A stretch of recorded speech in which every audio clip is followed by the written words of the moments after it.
We're joined today by Covington Mayor Tom Sibold, who happened to drop by JournalTV to talk about how a city funds its school system.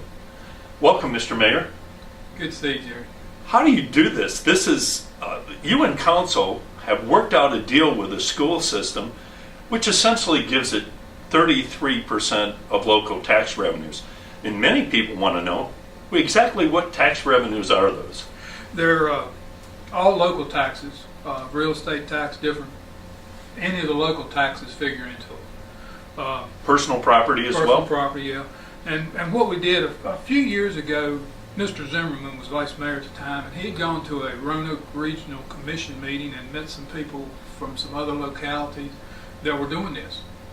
They were giving their school board a percentage of the revenue, and I never was comfortable with the arguments we would have that were necessary because the school board felt like they had an obligation to the teachers and to the students to get the most money they could. And the city has an obligation to every department, not just the school board.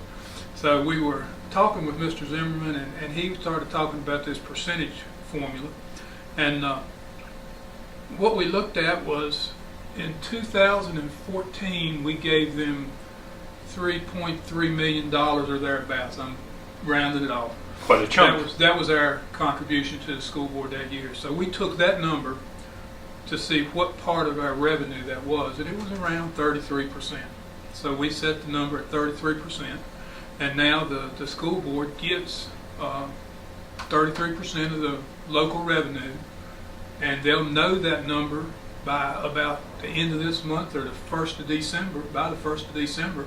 Because they start their budgeting they'll be able process. to start their budgeting process, where in the past we would hammer that thing out up into May sometimes, and they weren't sure how much money they were going to have. It didn't make you nervous. It helps them to plan. It helps them, gives them a better idea of how much revenue they're going to have for the year to meet their expenses. May help you to plan as well. It does help us to plan, and we don't have that gotcha number comes at us in the middle of the spring that we've got to try to figure out how we're going to afford to pay for the schools. The schools are important to me. The kids are one of the biggest assets we have in our community, and I want to make sure we're taking care of our school system. At the same time, we've got several other departments in the city that need to be taken care of, and we can't afford to give all the money to one group. So.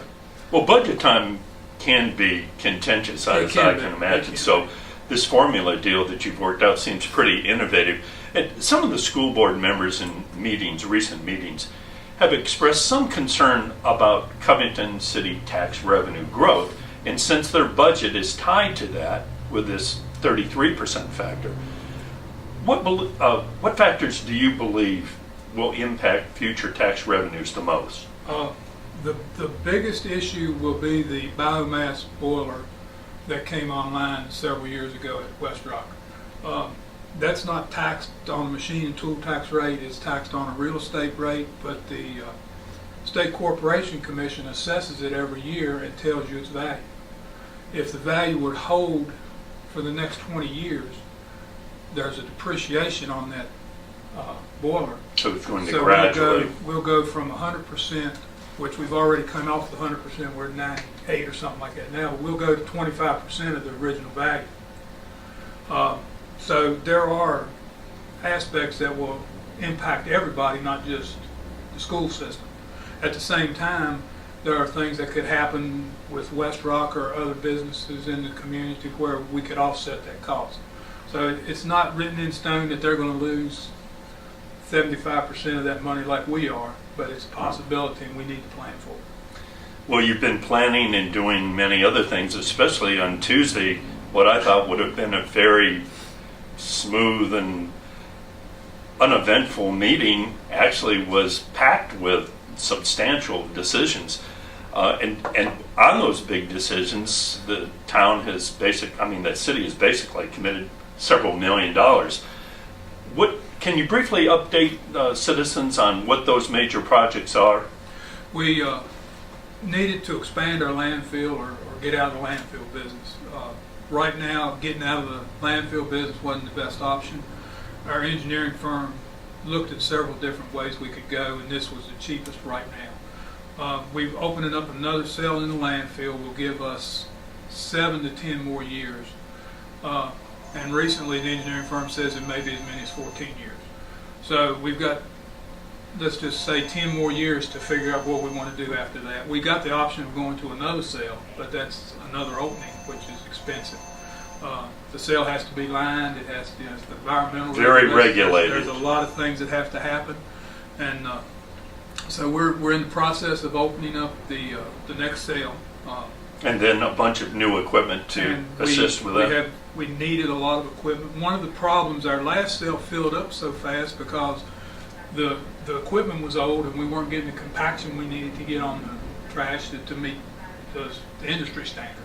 We were getting about half the compaction we should have gotten. We found out that the last cell wasn't completely opened. There was about an acre that didn't actually get opened up, which made it shorter on us. So we're opening another cell. You're getting the details right now. Yeah. Right. We're opening another cell. It'll be in use by December. The equipment that we need to make that thing efficient is here. We had to pay for the equipment.